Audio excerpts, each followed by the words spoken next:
Welcome back to the New World of Education Zoology YouTube channel. Today we will see about median biostatistics. இடைநிலை தான் இன்றைக்கி நம்ம பார்க்க போகிறோம்.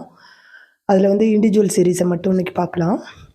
எம்டி அப்படின்னு சொல்லி மீடியனை பொதுவாக நம்ம என்னன்னு சொல்லி சிம்பிளாக கூப்பிடுவோம் அப்படின்னா எம்டி அப்படின்னு சொன்னால் அது வந்து மீடியனை குறிக்கும். ஸோ எம்டி என்று எழுதப்படும். நடுமதிப்பு மிடில் மீடியன் என்ன அப்படின்னாலே நடுமதிப்பு. கொடுக்கப்பட்ட மதிப்புகளை 2 சம பகுதிகளாக பிரிப்பது தான் இடைநிலை. ஓகேவா? கொடுக்கப்பட்டுள்ள மதிப்புகளை 2 சம பகுதிகளாக பிரிக்கும். அதுக்கு பேர் தான் மீடியன் அப்படின்னு சொல்கிறோம். இண்டிவிஜுவல் சீரீஸ் ஃபஸ்ட்டு நம்ம மீனில் பார்த்த மாதிரியே individual series, discrete series and continuous series அப்படின்னு இதுலேயும் 3 சீரீஸ் வந்து இருக்குது. அதில் இண்டிவிஜுவல் சீரீஸை வந்து நம்ம பார்க்கலாம். அதுக்கு ஃபார்முலா என்ன அப்படின்னா MT is equal to n + 1/2. ஓகேவா? இதுதான் வந்து இண்டிவிஜுவல் சீரீஸ்க்கான formula. That is n means total number or number of items அப்படின்னு வந்து சொல்லுவோம். இதுக்கு ஒரு எக்ஸாம்பிள் சம் பார்க்கலாம். இப்போ ஒரு சம்மு கொடுத்துட்டாங்க அப்படின்னா தட் இஸ் இப்போ இதுதான் நம்பர்ஸ் வந்து கொடுத்துட்டாங்க பாக்ஸில். இதை வந்து நம்ம ரீஅரேஞ்ச் பண்ணணும். அசெண்டிங் ஆர்டர்லேயோ இல்லை டிசெண்டிங் ஆர்டர்லேயோ வந்து நம்ம ரீஅரேஞ்ச் பண்ணிக்கணும். இப்போ பார்த்தோம் அப்படின்னா நான் அசெண்டிங் ஆர்டரில் ரீஅரேஞ்ச் பண்ணியிருக்கேன்.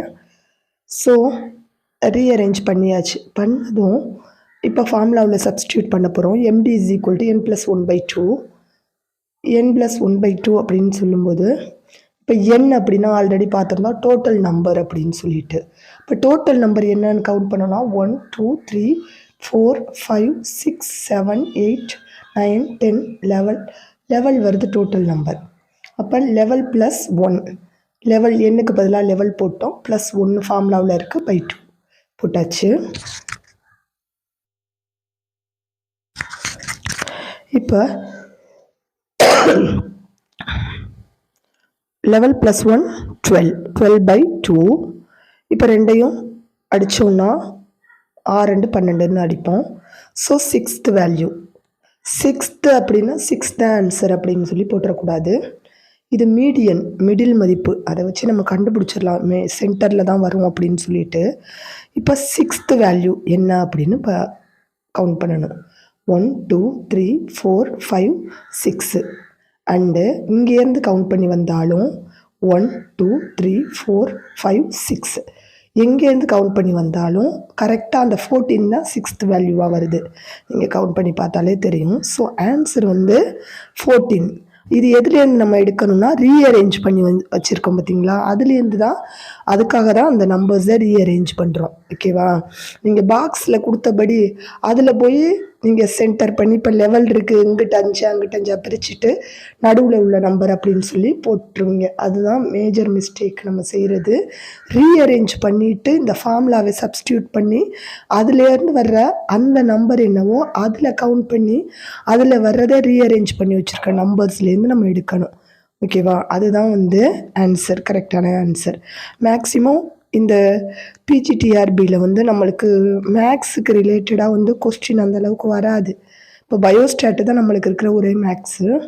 பட் இந்த மேக்ஸும் வந்து நம்ம கொஞ்சம் மைண்ட் கேம் மாதிரி தான் இருக்கும். கொஸ்டினை பார்த்தோன்னா நம்ம பார்த்ததுமே பயந்து ஐயோ மேப்பு மாதிரி இருக்குது, கிராஃப் மாதிரி இருக்குது அப்படின்னு சொல்லிட்டு நம்ம என்ன செஞ்சுருவோம்னா எதையாவது ஒன்று அடிச்சு விட்ருவோம் அப்படின்னு தான் யோசிப்போம்.